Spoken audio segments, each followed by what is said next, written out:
I'm Robert Cavuto, and today on Metal Rules, we're speaking with David Ellefson of Kings of Thrash to discuss the band's upcoming tour, Thrashing the USA, as well as the new CD DVD that's coming out, The Best of the West, live at the Whisky A Go-Go, which will be released on 3/24. Welcome and thank you for joining us. It's always a pleasure. Robert, good to see you again. Happy New Year. Happy New Year. I know it seems like we just talked. It seemed like just like a few months ago, right? I know we're talking about Ellefson Soto, I think. Yeah, we're good friends. We should do this every quarter, just check in to see what's going on. I always love all the projects you work on. I always enjoy speaking with you. Thank you. Likewise. Thank you. I'm looking forward to this DVD. I've only seen the clips, some clips on YouTube, so Right. It's going to be exciting. What's the so the picture said it had like 3 DVDs or 3 CDs. What's involved in it? Yeah, so it's 2 CDs, 1 DVD. So it's in like a kind of a trifold digipack kind of thing.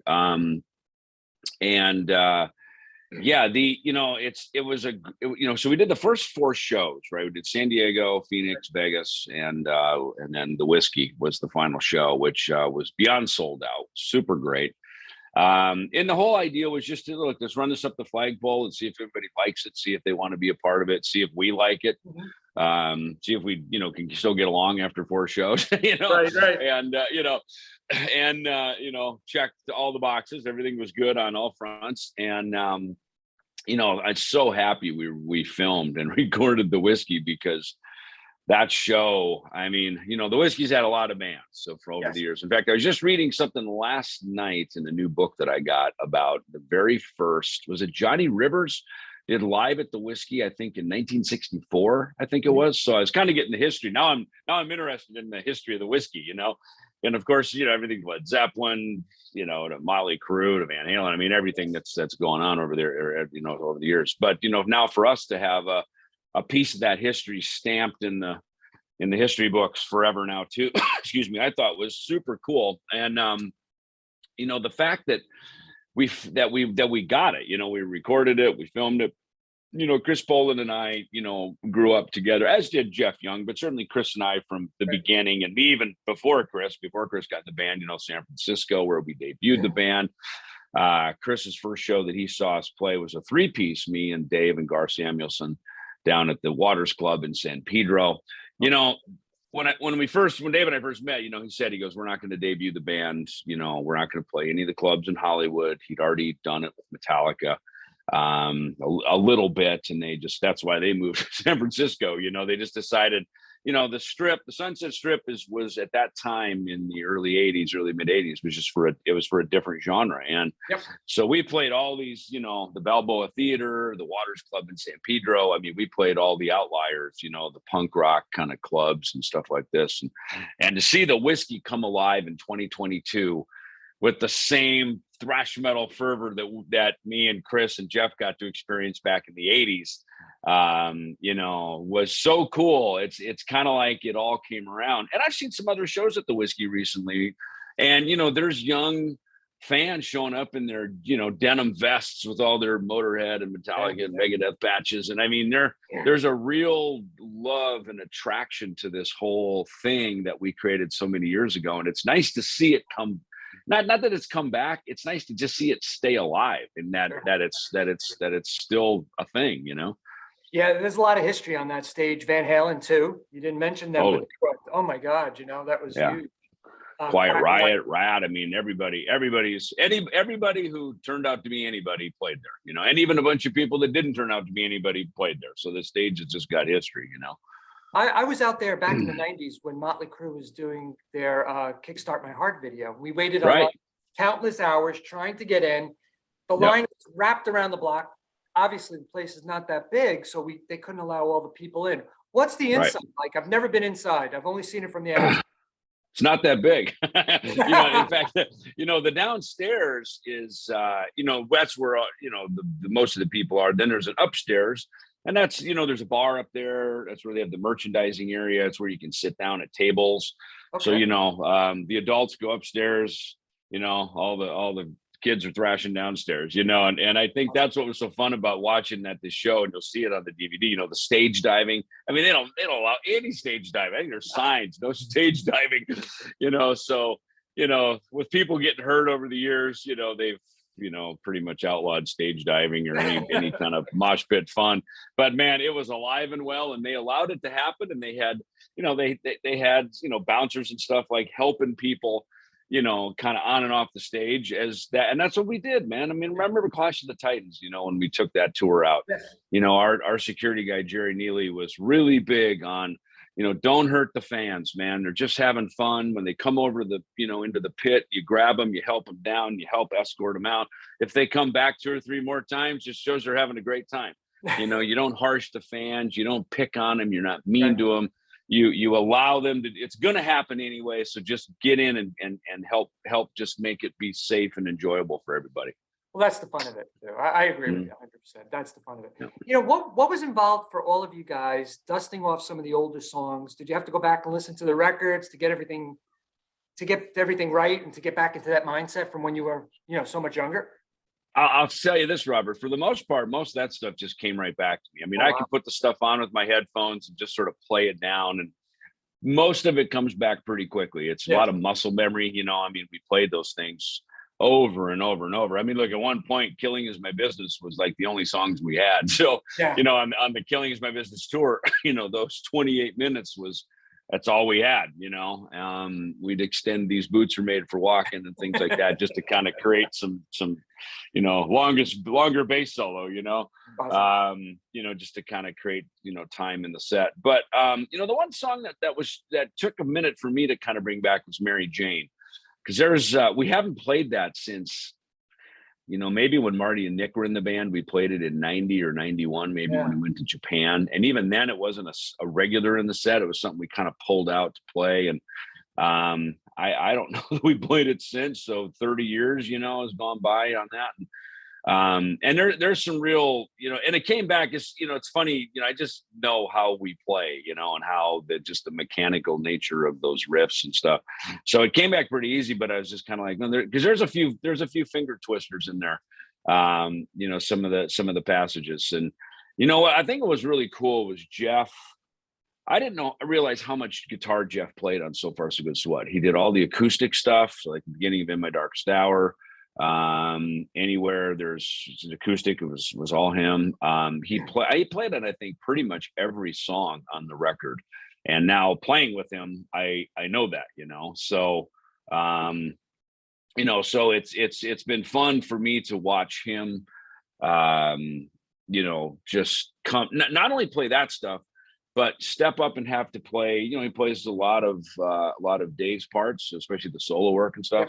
And our singer guitar player Chaz Leon, I mean, he's played in a Megadeth tribute band called Woke Up Dead, so he knows this stuff. He knows this stuff too, and honestly, he's a fantastic guitar player. I mean, he's just got the right touch. He touches the guitar right, and he's got the right, right hand on it to really, there's a lot of this, the palm muting picking and stuff. So I mean, he feels it. He knows it, and even the singing, he's got a great voice. He sings in a Soundgarden tribute band, so he's got like kind of the best of sort of the Megadeth quality, but with the chest voice and the power that you would hear Chris Cornell sing, so it's really a great group, man. I couldn't be more happy with how powerful it is. I was going to ask you about him. Chaz is great. I thought he nailed Dave's vocal phrasing down, the snarl, the anger. I thought he did a tremendous job. I was going to ask you if he was in a tribute band, but he clearly was, Yeah, and he's just the coolest guy, man. He's super happy. He's just up there having fun. He's like, he's like, come over and rock out with him, and he's just having the time of his life. It's because he's kind of like the Rockstar movie. He got sort of transported into the band, so to speak, playing with me and Jeff and with Chris Poland, who, look, we'll take Chris anytime we can get him. He has a day job. He's got a family, so he's not available to do everything, but I'm glad we got to have him for those first 4 shows, and to be part of, especially to record and film, those songs as well. Is he going to be joining you guys for the other part of the tour coming up, or he's not, No. but we have some other guests that we're going to be bringing up. It's fun because it's Kings of Thrash. We're having fun now expanding the set list and adding some other songs and contacting some other friends to come up and jam with us. So, this is a fun night out. This isn't like we got to be serious. It's like we've done all the serious stuff, building the band and building these records. So now we get to go out and have fun with it. And I'd like to think that the audience, can see the fun we're having and allows them to have fun too. What was the chemistry like of getting back together with Jeff and Chris for those warm-up gigs that you did? Well, it's interesting. So, Chris was the guy, right? And, originally Kerry King was the guy and he was just filling in, in 84. And then by the end of 84, Chris comes in to record Killing Is My Business. And he actually ended up not even doing the tour in 85. We got Mike Albert to come in and do the tour. So Chris didn't actually really do shows with us until probably late 85. I remember we played like with Motorhead and Wendy O. Williams at the Santa Monica Civic Center. We did some shows with the Mentors down in San Diego. Mm-hmm. And I think that tour, then we came over here to Phoenix. We played at the Mason Jar, Flotsam and Jetsam. When Jason Newsted was still in the band, they were opening for us. And then we continued out to the East Coast in early 86. And at that point, we had been rehearsing and writing what would become the Peace Sells record. And some of those songs we already had. I mean, My Last Words, Devil's Island. Devil's Island was one of the first songs Dave played for me.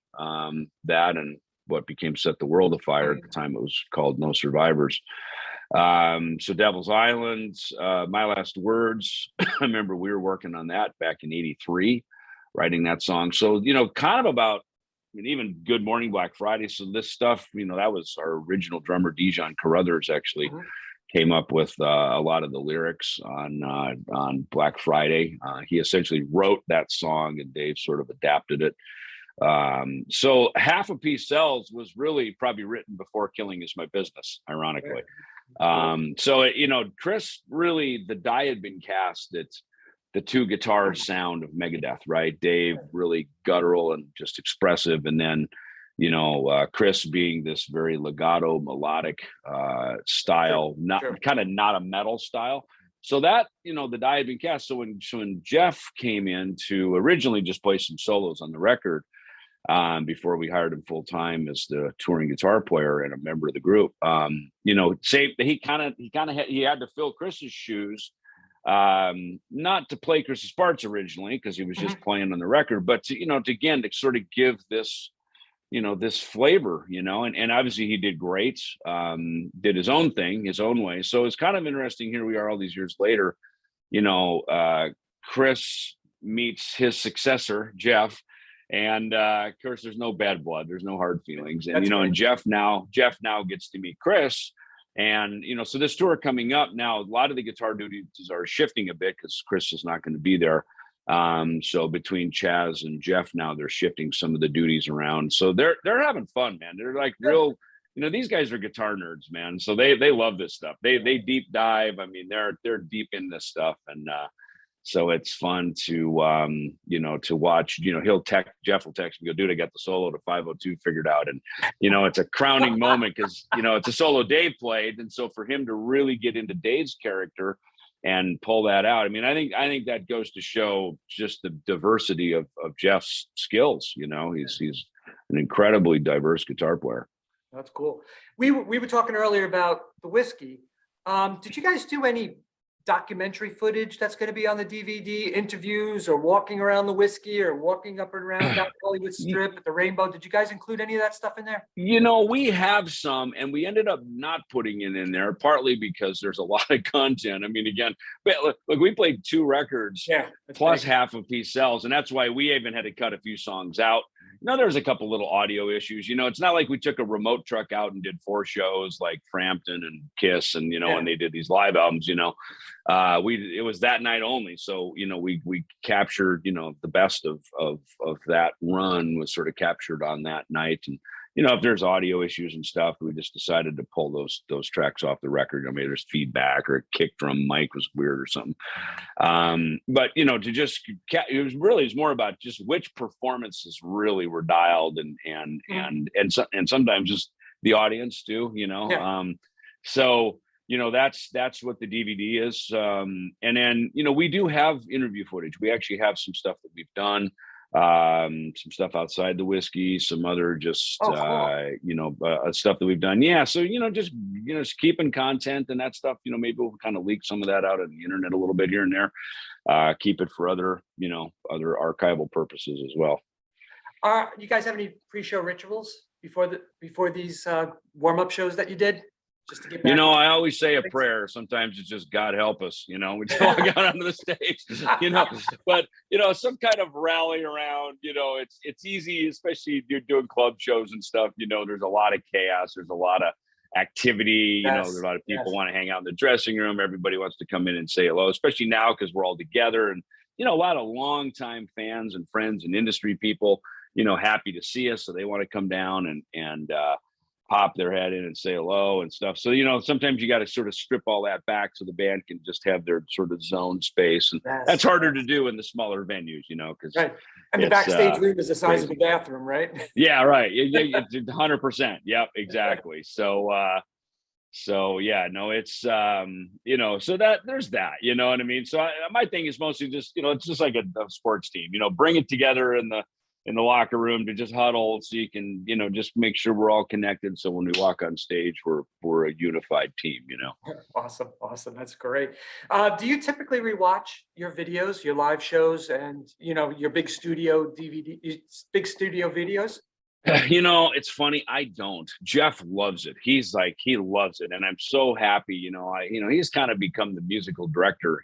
I'm always so involved in business and pulling the people together, the managers, the agents, and, kind of this bigger, the upper level stuff, kind of pulling it all together and conception. And, whoop, my headphones died. You still got audio there? You still good? Yes, I can hear you. Perfect.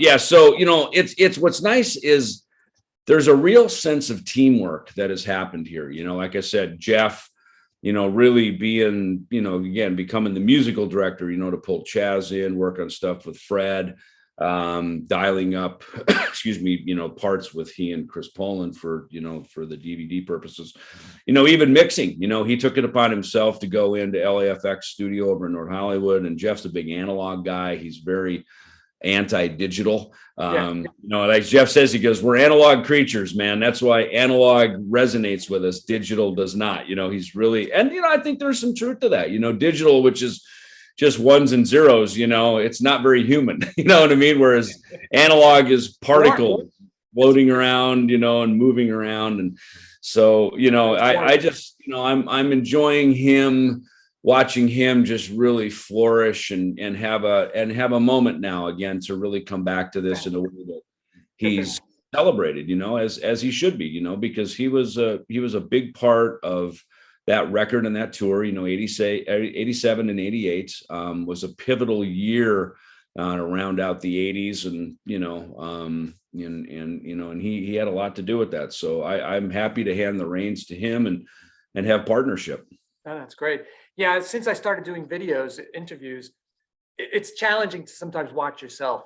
And it's like, I make that face, I do that mannerism. I didn't know I was doing that. So you have to put that critical aspect aside sometimes, and then you can maybe enjoy it. And I enjoy all my conversations, and I do watch some of them, but some of them I was like, I got to stop. Well, most of us don't like the sound of our own voice, right? Because what we hear in here is not what you're hearing out there. And then when we hear about, well, that's what I sound like. So, but look, I mean, going through rock school over the years, it's part of training, look, you have to watch your interviews, you have to watch your DVDs, you listen to live performances. So, I mean, to the degree that I'm critical of it for self-awareness and improvement, 100%, of course. Exactly. As far as, hey, let's get the popcorn and sit down and let's watch me on DVD. No, absolutely not. It's I'd rather watch anybody else than me, So once we edit it, which is a lot of viewing, because when you edit these things and mix it, you've heard and seen it so many times that it's just kind of like, oh my God, I could do with never seeing or hearing that again, moving on to something else. It's so true. That's funny. Understanding that you build as a tribute to Megadeth and playing the music, was there any backlash or concerns about releasing the music and a live show for the DVD? Look, I think we've been very, very respectful in every level. Look, we're former members of the group. We're part of this. You know, we rebranded it. You know, we're not going out saying we're Megadeth. We're not, Right. you know, we don't have a Vic Rattlehead walking on stage. You know, we're not, you know, that's what Megadeth does, you know. So, Yeah. you know, this is truly a celebration of this. It's done, it's meant to be respectful. Everybody's getting paid, all their publishing and their, you know, songwriting money. So I mean, everything's you know, so everybody's, you know, taken care of, you know, so it's you know, that, and I think that's it. And again, it's a, you know, these records, you know, the people that you know, are kind of maybe more the 90s fans that grew up with some of the you know, Sweating Bullets, Symphony of Destruction, you know, Tool on, these kind of things, you know, look, they may not even like this early thrash metal, you know, and they may have moved on and yeah, we don't listen to that music anymore. Who knows? Like I said, I think there's a you know, there's a bunch of kind of the old stalwarts, you know, of which I would be one for sure, you know, kind of the original, you know, crew, the OGs, you know, that are just so happy to hear these songs played again because they haven't heard them in many, many years. And then there's a lot of the new fans, you know, that are just like, you know, they've heard of, you know, these records, maybe their parents played them, you know, it's, you know, this is music that hands down nicely to the next generation. And so I see a lot of those people. I mean, I see dads with their sons in the audience, you know, and specifically I was thinking about in Phoenix because I know a few of the dads, right? And I'm bringing my son down, you know, and my one friend, he told me, he goes, dude, my son, he's seen Korn, System of a Down. He's seen all the big tours he's come through. He goes, dude, Kings of Thrash was by far his favorite show he has ever seen in his lifetime. And I mean, you know, we played a little 500 seat club, you know, and, you know, and the reality of it is these songs were written to be played in those kind of venues. You know, these were not the arena rock era songs, you know, so I think taking it back into the clubs, you know, keeping it down and dirty, and that this is where this belongs. You know, you really have to kind of reframe your mindset. You know, this isn't the big rock production era of the band. You know, this was when, and these songs translated well. In fact, that's one of the reasons in the 90s we started slowing tempos down, you know, looking for melody to develop in other ways, because as we started getting on these bigger tours, playing big hockey arenas and stuff, you know, this, you know, Skull Beneath the Skin didn't translate well, you know, in a 20,000 seat hockey arena with Judas Priest, you know. So to some degree, some of the adaptation of how the music developed was partly out of survival, and you know, that allowed us during the 90s to develop. And you know, Countdown to Extinction was a very deliberate, intentional record to move beyond just doing thrash metal, not to forsake it and leave it, keep some of it, but to expand. I was like, what else do we have? What, you know, because there was a lot of musicality in the group at that time with Marty and Nick, and so we could really develop, you know, develop the sound. So, you know, that's the road we chose to go down, you know, during that decade. So, but this is not that, you know, this is the origin story, if you will. I think it's fantastic that you get to hear some of these deep cuts that you would never hear you guys ever do. I don't want to say forgotten, but you know, they're still fan favorites. You know, people still love the album and still want to hear it. So it's fantastic that they get to hear this in this environment. Well, and again, when you see like, you know, again, you know, a young fan, you know, guy walking in with his bullet belt, and you know, he looks like he's in Destruction, or you know, was in Deicide, or you know, you can tell the hair. And I mean, you know, there's you know, even our support band Hatred, you know, they're the sons of Steve Souza, from the singer from Exodus, right, are in the band. And you know, diehards again, you know, father son, right, you know, Pops is singer of one of the greatest thrash bands ever, Exodus. And you know, so we're taking them out with us on this tour coming up because they represent, and you know, they're of that age group where they represent well for that, you know, and they look to us as like, man, those are the guys, you know. And so I think this tour is set up well to just really kind of be very all encompassing to the genre. Cool. Yeah, I noticed at the Whisky, Chris only played like a handful of songs off of Killing Is My Business. Was that intentional? It was. I mean, he played, in Killing, and then look, we ended up doing almost almost half of Peace Sells. Just by the time we did Wake Up Dead and Boots. Well, I guess Boots is on Killing, but the Wake Up Dead, Peace Sells. We played Devil's Island. So and because they were just songs that Chris had great participations on, and the way we set it up was that really it's Kings of Thrash featuring David Ellefson and Jeff Young. Our special guest, Chris Poland, because Chris wasn't going to go back. Chris didn't play a lot of the rhythm guitar on Killing Is My Business, truth be told. We basically, me, Dave, and Gar recorded that as a 3-piece. Chris was new in the band. It's funny. He was kind of like Jeff coming into So Far So Good, So What? He hadn't performed with the group. We'd rehearsed, but those songs were pretty much carved as me, Gar, and Dave.